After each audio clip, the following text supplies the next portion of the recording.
Today on the Joel Klatt Show, we've got several ranked matchups and a lot of great tests for some of the top teams in the country. I break them all down right now. College football has never been better. Interest has never been higher. I believe that we are at the dawn of the golden age of college football. It was an epic day of college football. It was one of those days where you fall in love with the sport all over again.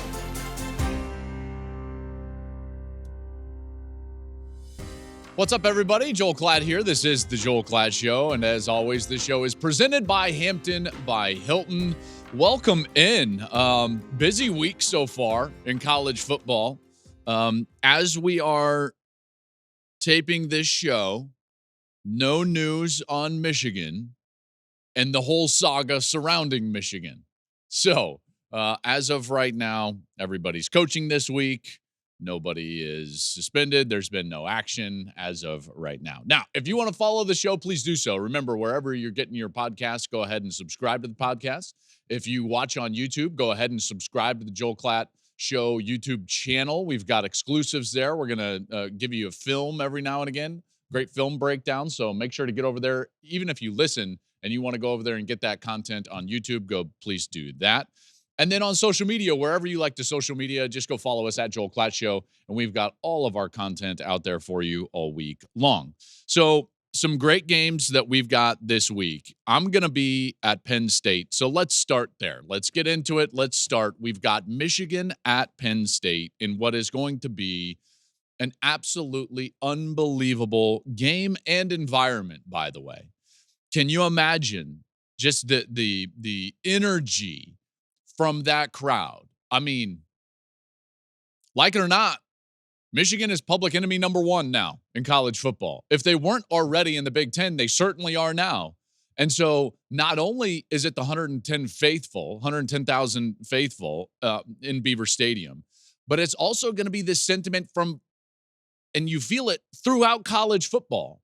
Like somebody wants somebody to beat Michigan. Everybody wants someone to beat Michigan. And so here they go. First test of the year for Michigan. They have played one of the softest schedules so far in the country. We know that. And yet they've been dominant. They've been consistent. They've been one of those teams that you look at and you just know based on watching their games, like, yeah, they're really good.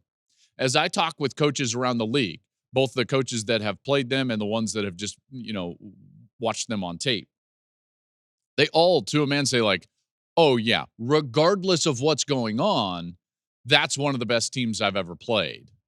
So that's what Penn State's going to have to face this week, is a really complete team. And I want to start with the one area of the Michigan team that I feel like doesn't get the love or the attention that it should. Because so often with Michigan, we talk about the style and this Harbaugh style. And that style was really imprinted in all of our minds as college football fans, all the way back to when he was the coach at Stanford. Run, double tight ends, ground and pound, right? Like that's his style. Great defense, great offensive line.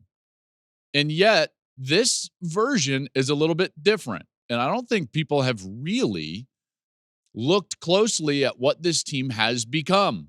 Because from this point last year, they have evolved. I called this matchup a year ago in the Big House, and Michigan annihilated Penn State, in particular on the ground. They ran it for over 400 yards against them. And this year's team is different. They have evolved, and that's borne out in the numbers. Last year, if you look at what they were on offense, let's just take a look at the offensive side for the Wolverines. If you look at their yards per pass attempt and their yards per carry a year ago. So basically, where are you having success? On a snap in, snap out basis, where are you having success? And how much of it are you having? Yards per pass attempt or yards per carry. In 2022, yards per pass attempt, they were 25th in college football. Not bad. Certainly not bad. They were third, in rushing yards per carry. They were a dominant run-oriented team. And again, they ran it for over 400 yards against this Penn State team. Just beat them up. Penn State had a turnover. They took the lead near halftime, but the second half, it was just like Michigan. annihilated them at the line of scrimmage. This year's team is different. Let's take a look at the same two numbers: yards per pass attempt, yards per carry. In 2023, yards per pass attempt, 6th, top 10 in college football. Yards per carry, 47th. Totally different. It's a totally different team. And it's become so obvious to me as I'm sitting here and I'm watching tape all week. And I've covered Michigan so far this year, and it wasn't as obvious because early in the year they were kind of doing what Michigan does, and they were running the ball. But as the season has gone along, they have they have turned into their strength. Their strength is their quarterback. J.J. McCarthy is playing some of the best football in the country. Nobody likes to give him credit for it. And by the way, I've seen some of the articles out there about, people out there that are Heisman voters, like the Michigan saga is taking away from J.J. McCarthy. How? How is, stop it. Stop it. J.J.'s playing unbelievable football. He is the catalyst to their offense now. When I watch their team now, it's no longer like on schedule, convert with a run, on schedule, convert with a run. It is okay success running the ball. They're not bad running the ball. Okay success running the ball. Oh, crap, it's 3rd and 8. JJ, move the chains for us. And he does.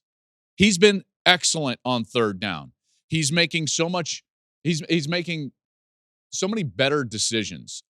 Early last year, he wanted to go out there and make it happen. And when a quarterback forces his fingerprint on the game, generally bad things happen. That has to come to him. Okay? You utilize the system, you operate the system, and then when needed and when you're called upon to go above the X's and O's, then you do that. But you don't try to go above the X's and O's at every snap. And last year he did that at times. And because of that, he forced the football and he would throw the opponent a couple of opportunities every game. This year he doesn't do that. JJ is so much more under control. And a lot of it is in the way that he's being coached. He's being coached much better this year. Much better. You can tell by the way that he gets to number 1. And if number 1 is open, he gets the ball. Boom. So for instance, there's a little there's something in called a smash concept. So bear with me for a moment as I explain it. Smash is generally the same concept on both sides. So whether it's the wide side or the short side of the field, doesn't matter. Smash is a flat control, okay, which means it can be a little out. It can be a hitch. Generally, it's a hitch. So it's a flat control route, hitch. And then from the inside receivers, they run corners. So the number 2 release runs corners. And what you're trying to do is that you're trying to negate the play of the safeties by just putting the onus on the cornerback. The guy who's out there on the edge, he either has to stay down on the hitch or drop back into the lap of the corner route. Okay? Okay. Now, the hitch is always number 1 and the corner is always number 2. So your eyes always have to start with number 1 as a quarterback. I know that these are little things, but these are monumental things when it comes to operating the system. When I'm talking about playing efficiently, this is what I'm talking about. JJ last year would come out and he would just be like, okay, I've got smash. And he would just kind of be like, who's open? And he would look at the corner, then the hitch, then back to the corner, and then maybe even back to the hitch. Now it's a process and it's in rhythm and it's on time. He comes out, number 1 is the hitch. If he's open, bang, balls to the hitch right away. If he's not, that means the corner is down, and it's just 1/2 beat later, bang, ball is to the corner route. There's no way to defend that. There's no ambiguity. There's no gray area. That's an example of how much better he's playing, okay? And that shows itself all over the place, whether it's his decisions to run, whether it's his ability to manipulate the pocket, whether it's his ability to take shots down the field and not just force the ball down the field, but only when it's there. Get to number 2 in a big play action. JJ's playing outstanding. He is the catalyst of the offense. It's an offense that has totally evolved from what they were a year ago. Nobody talks about it. I will, because this is a passing-oriented offense. And they would hate me saying that. But that's the strength of their team. They've got really good tight ends that are what I would say more flex tight ends, right? So you're looking at a guy like Colston Loveland. He's better as a wide receiver than he is technically as a blocker. He's not a bad blocker, but he's better as a wide receiver. So what do? Flex him out. Roman Wilson, really good, but he's small in stature. So what do? Put him at number 2. Again, there's so many nuances in the game. I can't wait to show you on film. I got some film later in the week that get over to YouTube and get that done. Okay, so that was a long dissertation on JJ. JJ's really good. Now he's going to face this Manny Diaz defense. Likes to be aggressive. Manny wants to attack. It'll be interesting to see how much he attacks because of the brilliance of JJ McCarthy, his ability to get loose, his ability to manipulate, get outside, and then find big plays down the field. On the other side of the ball, Drew Aller has just played probably his best game as a Nittany Lion. His performance against Maryland was really good. And in particular, when you're looking at the heels of really a poor performance against Ohio State. They have made a concerted effort to try to push the ball down the field, which they did not do against the Buckeyes. That offense was trying to go side to side. They couldn't run it. They couldn't throw it. It was totally anemic against the Buckeyes. But last week against Maryland, it was a lot different. Early in the game, they tried to throw fades. They tried to get the defense out of the run box. That helped them run the football better, and it established a better rhythm for Drew Aller. Drew did some really impressive things throwing the ball down the field. I think he's best when he can drive the football. He's a big, strong-armed quarterback. When he can drive the ball and not have to throw with touch, he can drive it into those intermediate seams, in particular right down the hashes. That's when he's at his best. This is going to be a great game. Last year, Katron Allen and Nick Singleton couldn't do anything against Michigan. This year, they're going to have to be able to run the ball. Last year, 12 carries for 35 yards combined. That has to turn around. They're going to have to run for somewhere in the 150 to 200 yards total as a team. If it's one of those guys, I don't know, maybe, and then get creative, right? One of the reasons why James Franklin has struggled in these top matchups is that I don't think he leans into his best playmakers. Remember, I had a whole dissertation about Marvin Harrison being an out pitch, how Marvin Harrison was an out pitch against Penn State, and Penn State didn't have anybody that they leaned into on the offensive side. Lean into your best players. I want to see if those tight ends can be your best players. I want to see if those running backs can be your best players. It's going to be a great game, but I cannot. I almost said boys. That's what I always say. It's going to be a great game, boys. So I tell my sons. Michigan's favored by 4.5 at Penn State, and it's going to be on fire. All right, let's go a little bit quicker here. Ole Miss, Georgia. How about this one? So Georgia's now clearly in the teeth of their schedule after not playing a very tough schedule really for the entirety of the year, just like Michigan. And this is going to be primetime in Athens under the lights. Sorry, Ole Miss. There's a reason you're a 10.5-point dog. Ole Miss is a team that has been getting wins, but when you look back on the way that they've won a bunch of games in one-score fashion. 5 straight since the Alabama loss. They've won. And you could say, 5 straight wins. Hey, this is going to be really tough for Georgia. Hold on. Ole Miss, 4 of those 5 have been by 1 score, including last week, A&M by 3. A&M had a field goal blocked that could have forced overtime. So it's are they really a threat to Georgia? Probably not. This is why I did not put them above the line. Were they a threat to Alabama? No, they weren't. Has Lane done really good? Sorry, that was grammatically incorrect. Has Lane done really well at Ole Miss? Yes. Lane's done an outstanding job at Ole Miss, but that doesn't mean that they are now in this category where they can go and beat a Georgia team that is now 2 out of their last 43 they've won? I mean, come on. This is a Georgia team that has been ranked number 1 in the AP poll for 21 straight weeks. By the way, there's only one team that has ever had more weeks at number 1, and that was the unbelievable Leinart Bush USC teams from 03 to 05. They were number 1 for 33 straight weeks. That's the only team. So Georgia's on a historic run. They're at home. It's senior night. Their seniors are 46-3 in their career. This team has won 42 of their last 43, and we expect Ole Miss to go beat them.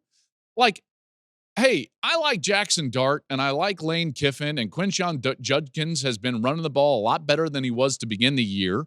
In fact, you look, 4 of his last 5 has been 100-yard games. But this is Georgia. All right. This is a team that even without Carson Beck, when they want to, they can, like Nuke LaLoosh, announce their presence with authority. And I think that they will in this game. Now, 10.5 is a lot, but there's a reason why it's 10.5. There's a reason why it's 10.5. Even the pass rush for Ole Miss, I don't think it's going to be a big game changer. Now, if they win, more credit to them. But this is Georgia, folks. This is the preeminent program in college football as of right now. 21 straight weeks at number one, and there's a reason. I'm a real big fan of what Carson Beck has been doing, by the way. I think that he's a heck of a player. Similar to J.J. McCarthy at Michigan, no one wants to acknowledge that Georgia has evolved throwing the ball. You look at their numbers, Carson Beck has been outstanding throwing the football, and they have modernized and to some extent. Very similar to what Michigan is doing under J.J. McCarthy. You get a talented player, and you let those talented players do what they can do. This is my whole point with Penn State in the last deal. So Carson Beck, Georgia, I like them. 10.5, probably not enough. I think they win by more than 10.5. Again, Athens at night, senior night. Come on. What are we doing? This is Georgia. Ole Miss is a cute story. They're not Georgia. Hey, it's my favorite time of the year. It's November. The games that we remember are played in November. It's football season, and as you know, I take it seriously. So when I'm traveling on the road to watch my favorite teams, I can't risk calling the wrong play with where I stay. So wherever I go, I know that I can count on Hampton by Hilton. I can depend on their comfortable rooms, their warm, friendly service, and as you know, what is my favorite? The free hot breakfast. Hot cup of coffee, a waffle, game changer. So whether you're cheering on your team from the stands or never leaving the tailgate, Hampton by Hilton will always give you that win. Great game in the Pac-12, USC at Oregon. Now, USC not ranked. Oregon is number 6. This is one of those games that it could matter a great deal that USC has struggled to the level that they've struggled just for resume perspectives later in the year. You know, as Texas and Alabama, potentially, if they're to win out, and all of a sudden we've got an Oregon winning out, and then you just got a big old argument about resumes at that point. This is one of those games that Oregon wished USC would have been, at least 15th in the country, 12th in the country, something along those lines. But as it is, they're unranked. Oregon has been, over the last couple of weeks, probably the most dominant team in the country. Emphatic wins at Utah, Arizona State. USC, meanwhile, they've lost 3 of 4. Oregon is the number 1 scoring offense in the country. USC is number 2. So we could have fireworks like we did a week ago. But the difference is that Oregon's defense is way better than Washington's defense. So do we really think that all of a sudden USC is going to lift themselves off the mat and go beat Oregon? No. USC's last stand, the last stand in front of the Alamo for USC was last week. Okay? There's a reason why Oregon is favored by, wait for it, 15. Oregon minus 15 in this game. That's more than Georgia at home on senior night. The reason is because of the completeness of Oregon versus the lack of completeness from Washington. Washington's a really good football team. Excellent on offense, obviously. Penix, right now, your Heisman frontrunner as it relates to the odds. But they're not Oregon on defense. Caleb Williams is going to be under duress. This is the best defense that Caleb Williams will have faced up to this point. Better than Notre Dame. Sorry, Notre Dame. They can rush the passer. They can stop the run. Marshawn Lloyd did not play last week against Washington. Austin Jones stepped in, did a really nice job. 11 carries, 127 yards. I just don't think that they're going to be able to run against Oregon. Ask Utah how difficult it is to run against Oregon. By the way, Utah was trying to do that at home, a place where they win all the time. Now USC is going to go to Autzen and all of a sudden play like some complete game. I'm sorry, but a change in defensive coordinator is not going to all of a sudden change the Trojans. Okay? This is a team that likely will have a harder time offensively than they want to admit because Oregon is so good on the defensive side. Flip side of that is you can't overhaul a defense schematically in 1 week. So the scheme is the scheme. unfortunately for USC and USC fans. There's only so much you can do. Now, can they become more gap sound? Hopefully, because if they're not, this run game for Oregon will run all over them. Oregon, I think, is primed to run for 250 yards or more against USC. Look at what Dylan Johnson did last week against Washington, right? Like, Lincoln Riley knows it. There's a reason why he made the change at the coordinator position. And now he's going to face a team that can run the football. Washington was a willing participant in the ineptitude of USC's defense stopping the run last week. And Dylan Johnson rattled off, 240 whatever, 129 before contact, 127 after contact. Now you're going to face a team that, like, they can get after it. They can get nasty running the ball. The offensive line is terrific. Bucky Irving's terrific. Bo is terrific, and he makes great decisions as well. And they can throw it on the outside. Yikes. This is a yikes moment for USC. This is a defense that over the last few games has been one of the worst in all of college football. In fact, USC has allowed 44 points per game over their last 6. That's the second worst in the entire FBS. They're facing an Oregon team that I think is playing as well as anybody in the country. I get it. They lost to Washington. There's a reason that on Wednesday's edition of the podcast, I had them as a tier 1 team. This is a team that is a legitimate, not only Pac-12 champion, but a legitimate national champion because they're good everywhere. And they've got a quarterback that makes plays. He plays efficiently, just like I was describing with J.J. McCarthy. And he started, wait for it, 56 games. This is going to be his 57th start. What? That's wild. That is wild. That's 2 careers. That's 2 amazing college careers. Do you know how hard it is? Do you know how hard it is to just become the starter for a season? It's hard. Do you know that, like, all of these places recruit all the best players in the country?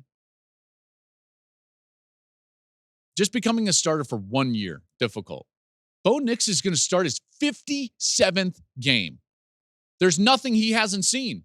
So as the new coordinators, Brian Odom and Sean Nua for the defense of USC, as they try to simplify, that's playing into the hands of an experienced quarterback.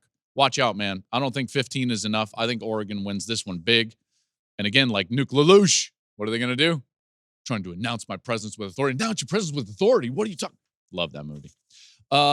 This is a really good one. Utah at Washington. Washington is favored by 9.5. With a win, Washington would be 10-0 for the second time in school history, by the way. The last time they were 10-0 was when they were the 1991 national champions.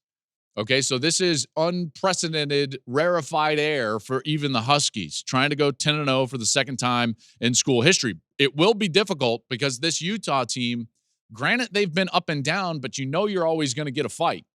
And the one thing I do know about Utah is that you better be a complete team in order to beat them.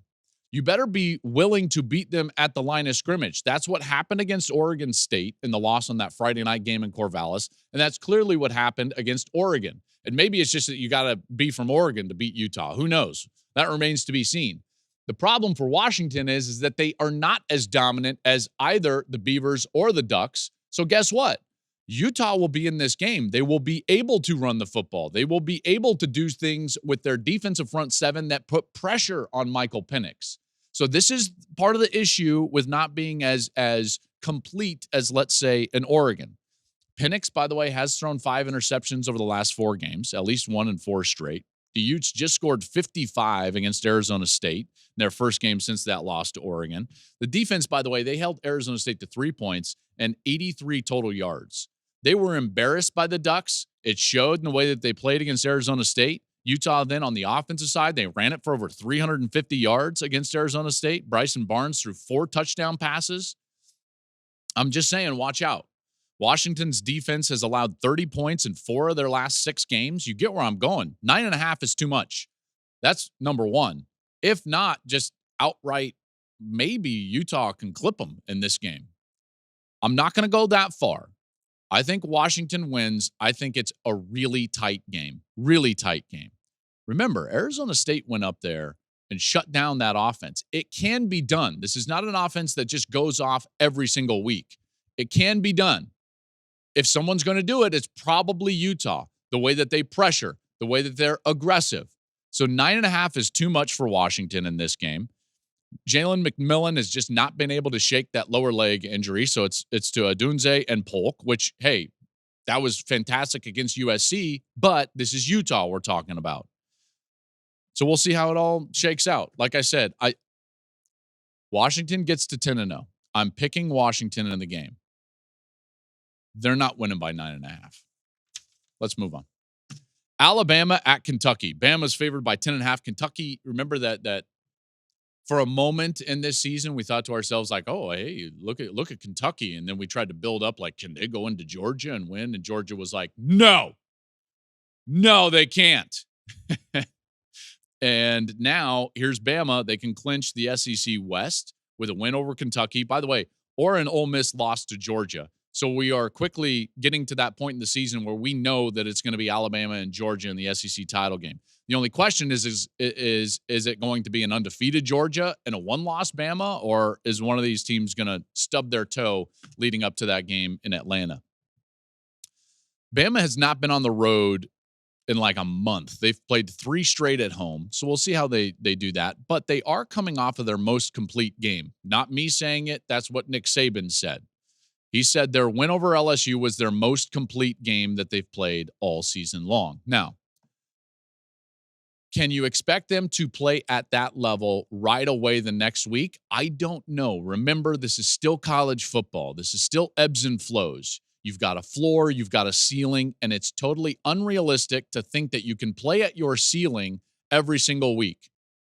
So will they probably play a little bit different than they did against LSU? Yes. That's an emotional game against a division rival that they know was going to be tough. They were amped for it. They were ready for it. Milroe played outstanding, both with his legs and through the air. The defense was tough. They were physical.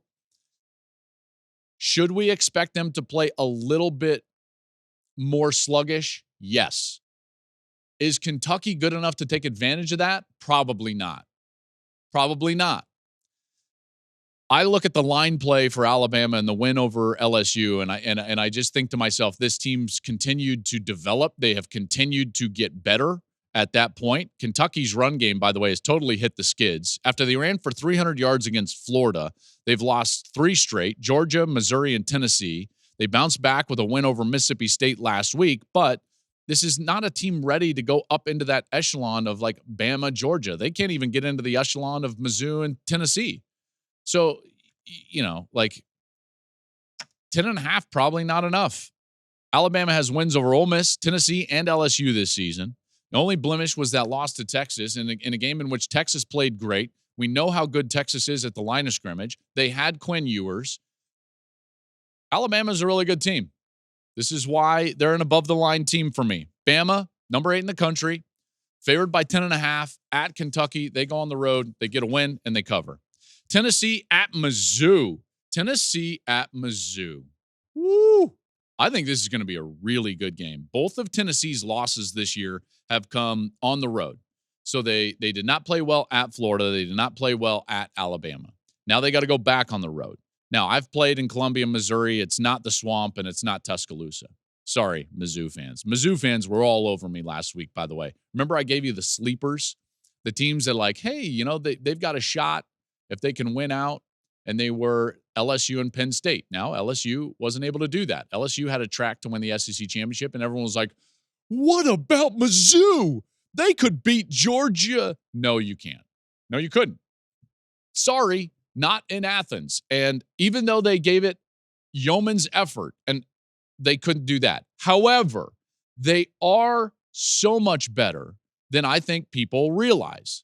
They're better than Tennessee realizes. Tennessee is favored by 1.5 on the road. They're coming off of that blowout win over UConn. Got to love those SEC Novembers. UConn rolls into town. I tell you, I hope Neyland was on fire, because you don't just beat the Huskies, the fighting Jim Moras. No. Those Novembers, they're tough. I talked with Greg Sankey the other day, and the SEC commissioner. Really love Greg. And he was talking about like the hard stretch that Georgia's going to have to play coming down the stretch. And I was like, and And then I was kind of like, what about those cupcakes in November? And he's like, bah, bah. That was it. Bah. Tennessee is averaging 260 rush yards in their 7 wins, only 117 in their 2 losses. It comes down to their ability to run the football. Okay. I just don't believe that they can completely lean on the passing game and win. So can they run the football? Now, Mizzou is a pretty good team. And I'm looking at this. Brady Cook has played well for Mizzou this season. He's thrown for 275 yards per game. He's got 20 total touchdowns. I don't want to say it because our producer, Catherine, I normally call her Kat, but it's Catherine. She's a Vol. And I sense her seething at me when I'm talking about Tennessee, and I'll say things like, I don't know if they're going to win. Like right there, she literally probably just threw her pen down and was like, turn off his microphone. I just don't think that they're going to win. I like Mizzou in this game. I think Mizzou can bounce back after the loss to Georgia. I really like Luther Burden. I know he's questionable, but if he can be on the field, they win. That's the big caveat for me. If Burden's on the field, Mizzou wins. If he's not on the field, Tennessee probably wins. He's questionable. He hurt his ankle in the second quarter against Georgia. You know, he was out there. He wasn't himself. If he can be on the field, I like their chances. I'm sorry, Kat. I'm really sorry. And I saved it for the last one. Why? Because I knew you'd be so mad that we're just going to need to end the show. Go follow the podcast. Subscribe to the podcast wherever you listen. Subscribe to the YouTube channel. I'll have some exclusive content out there, some film study for you at the Joel Klatt Show on YouTube. Make sure to subscribe there. And then follow us on social media, wherever you like to social media, at Joel Klatt Show. Last thing would be, make sure to continue to send us mailbag questions. The Joel Klatt Show mailbag at gmail.com. Any question you like. It can be about life. It can be about parenting. It can be, maybe you're a college student. You want a Klatt chat? Come on in. You can have playoff questions, whatever you want. I'll be there to answer your questions here down the stretch. Thank you for listening and enjoy the weekend. It's going to be a great weekend of college football, and I'll be at Penn State. It's going to be a great one there in Beaver Stadium. So I'll be there with Gus and Jenny at noon on Fox. See you there.